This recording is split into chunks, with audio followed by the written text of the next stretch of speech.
Okay, we're going to talk about 1007, and what we talked. Christian and I met with Jerry for quite a while today, and did some work on the house here. And so, one down over by the far tree over there are three. The water turnoff valves are in the street way out there. The one in the middle is for this house. Okay, it's locked shut. So I think Kristen's going to call the water company and make them take the lock off. We turn it on halfway so we know it's ours. We know it's working, but it's locked so we can't get the water fully on here, and so that limited some things. Two, the sewer line is all ABS in the house, which is really good and all looks good. It goes 18 feet out to the street, and then out here it's clay lines. There are lots of mature trees here. And those roots are getting in the line, but this should be owned by the HOA, not us. It's clear. I've got photos with the distance out as far as that to where those are at. That should not be our responsibility. So that should be something that the cleanouts are good shape. Don't have to do anything with it.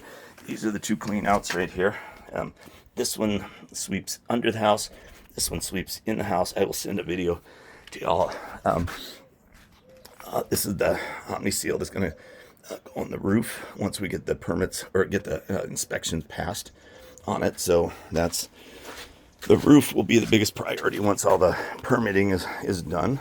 So we got that coming up, and hopefully we'll get that this week and be able to move with. So that's pretty cool. Back here we have this, I guess you'd call it a dog run. I don't know.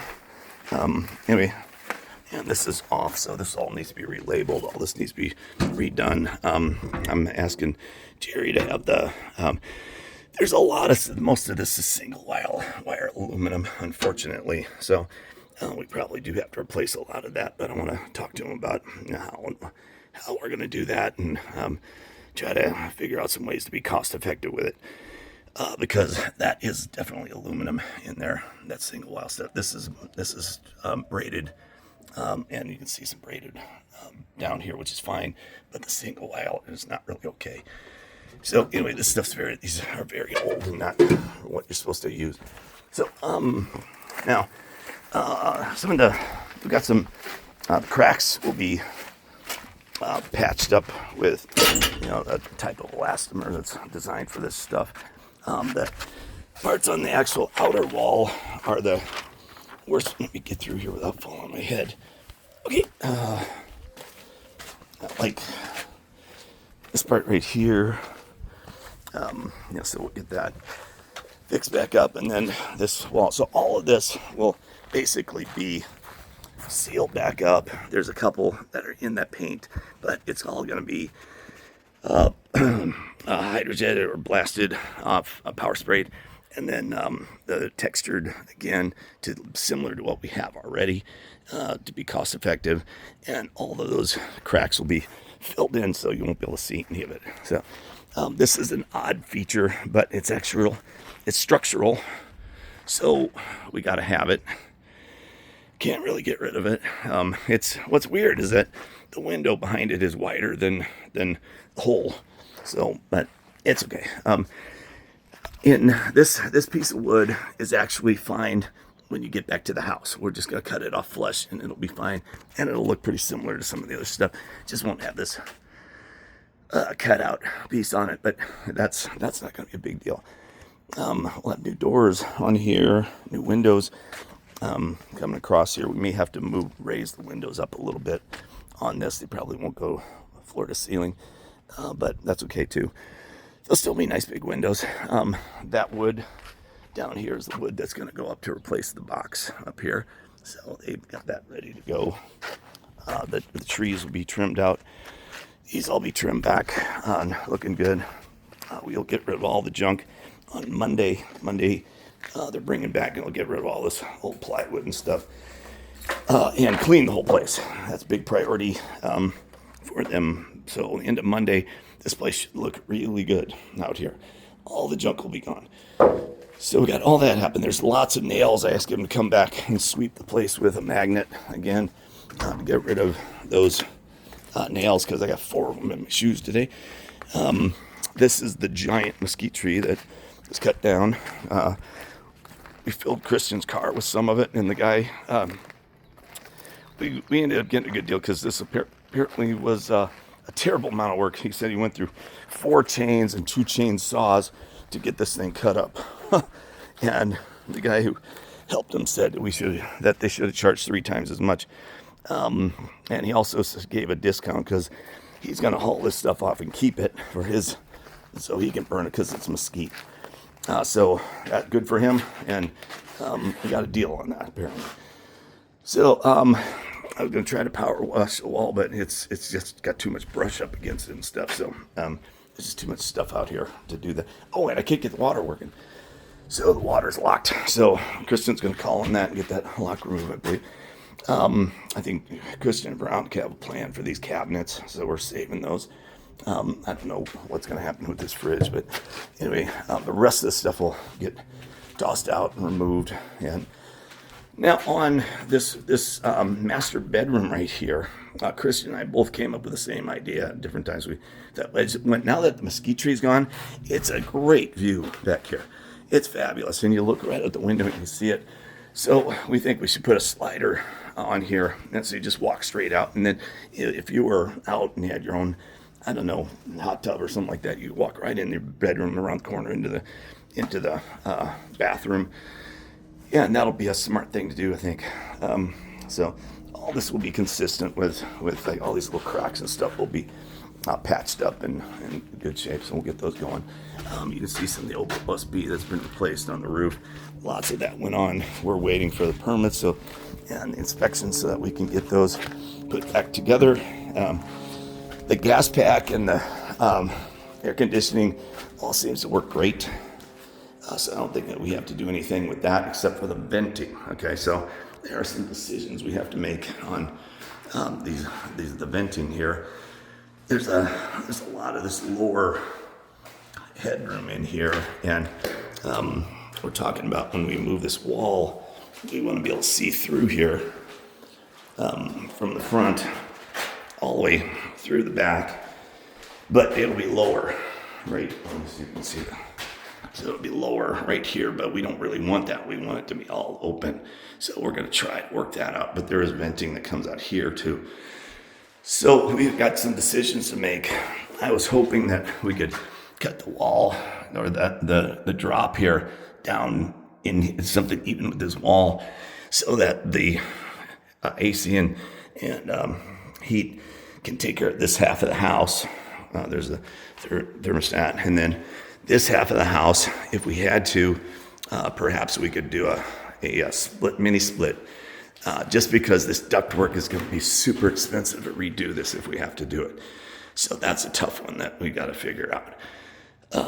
We don't want to do that if we don't have to. So that's a tricky one. Anyway,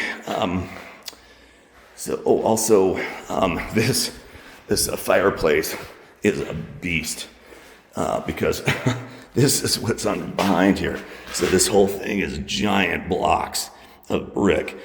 Removing this and taking it all apart would be a special kind of hell. Inexpensive in the hallway. So what we're talking about is putting a wall up in front of it. So, and then basically get a wall that's pretty much right up to the fireplace so that you don't have so then we don't have to break it all apart and haul it away. And we're afraid also if we take all those bricks out, the wall's going to collapse. We don't need that, of course. So let's see what else we got here. Okay, so a new slider will be in here. This will all be open. We've got this over. This will stay in the mudroom, and the washer and dryer is here as we go in here. Oh, other really good news. We're going to go with just a 2x4 wall over here. That's all we need. And we don't need footers down here. This is exceptional news. So we were hoping we didn't need footers, but that's been confirmed. He was talking about using a 2x6 on here so that it would be flush with this, but it's inside the garage. So the 2x4s would be here if they match that side of the wall. which is fine. Nobody cares if it's on here. So that'll be a very inexpensive wall to put up in one day. It'll be easy. And we don't have to make any real adjustments. We're bare some of the wood up here and put it back together. So that'll be pretty nice.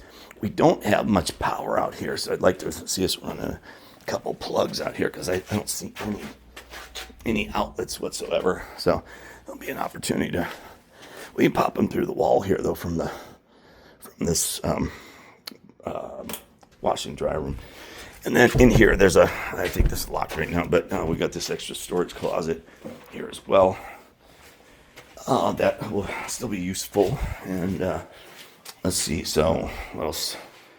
We're also talking about, got this stupid step up here. It's about 2 inches. This is a perfect place to trip right here. And it drops down in here too. I don't know why people do that, but anyway, we're talking about jackhammering the whole thing up and just make it flat because the bedrooms are the same height as the floor here. So this was poured after the fact. So we think we can just knock that off and make it all level so there's no trip hazards or anything stupid about it. These cracks will be filled and vinyl will go right over the top of it. And it'll be good and great. We talked about potentially hooking these together, but I think we're going to keep them separate. And this is pretty close to the kitchen. This one maybe could be part of the pantry. This one could be for the towels for the bathroom. It's right across the way here. So everything's empty here. What else? Got we didn't see any reason to try to expand any of the closets because they're almost all walk-in closets. They're pretty good size. That's the smallest one. This one's quite large. It's a nice walk-in closet here. So we like this one a lot. And they all have that nice big windows, plenty of light, good sized rooms. Get back here. This is also a walk-in closet back here. See, and then got the master bath, which broken up, and I don't know why they sunk that in. That was the weirdest thing. But and we'll probably having the shower on the window, and that's probably not the right thing to do. So I think we're going to build that wall up across here, and then have a smaller window there, and we'll replace all the angles and everything here. But this won't take too much to do that.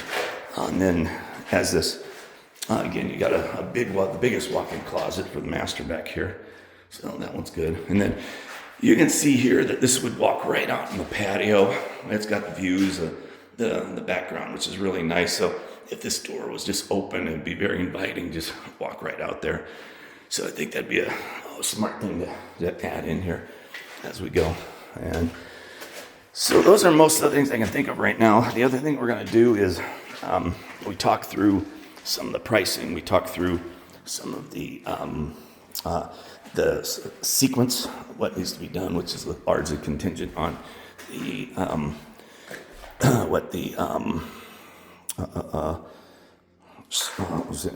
materials. So, and we're going to look at the cost of his materials versus the cost of our materials, and go with whatever's least expensive. Try to save money all along the way. The sewer scope should save us quite a bit of money. This 2x4 wall is going to save us $5,000 to $10,000 right there as well. We're losing some money on the roof, of course, but nice big yard back here, and then and this great space back there. If any of you haven't seen it yet, it's a terrific spot. We have a lockbox on it, so if you want to get out here, you certainly can. And so I'll send this out to everybody. Okay, I'm sure I'm missing something, but it's been a long day. So see you soon.